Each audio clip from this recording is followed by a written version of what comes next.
I think let's start off with the Naira at 164 to the dollar, a lot more pressure than we even anticipated.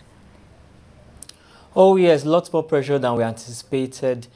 The CBN, I think the markets right now are suffering from a multiplicity of factors. We're seeing the announcement effect.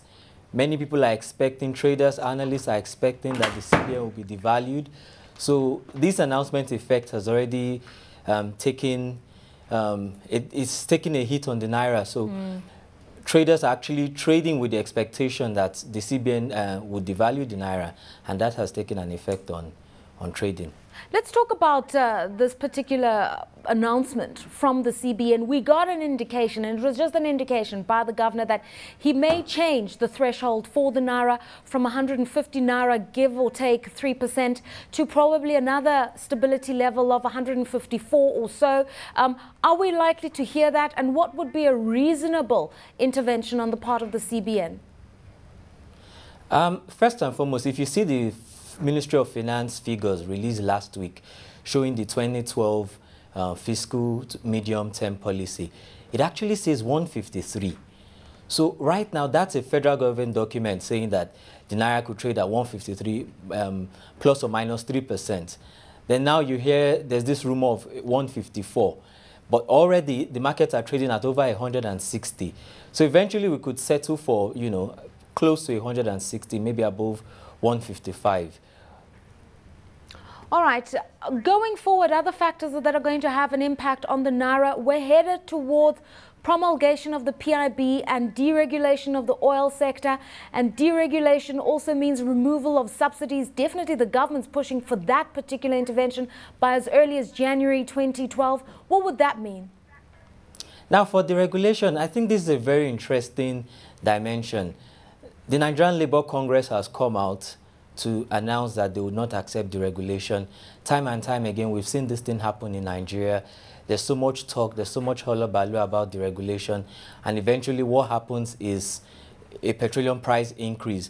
The governors have actually come out to support deregulation, but we understand that there could be a political settlement saying to fund the extra wage increase, deregulation will be allowed to flow. So I think the argument has to move away right now from are we deregulating or not to what are we going to use the savings from deregulation for.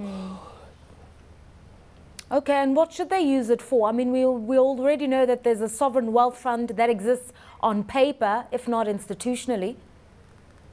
Yes, the sovereign wealth fund, for instance, the governors have also come out. And mind you, the governors in Nigeria are a very powerful political bloc.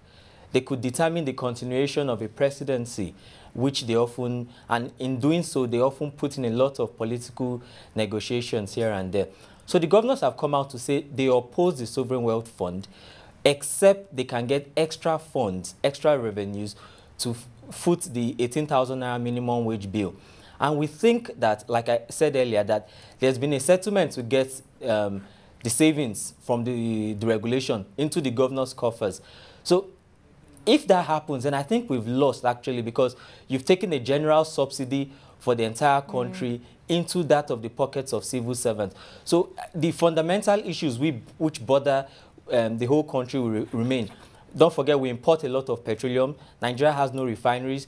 You wonder why, which is what is actually leading to some of the structural and fundamental issues behind the devaluation of the Naira. The CBN actually had to release a memo saying that companies, oil companies who export oil, who export crude oil, would not be allowed to bid for dollars on the local markets, on the local forex markets, that they'll have to spend that money. So except we get the regulation right, then I don't think we've done anything. Without getting it right, then we're in bigger trouble.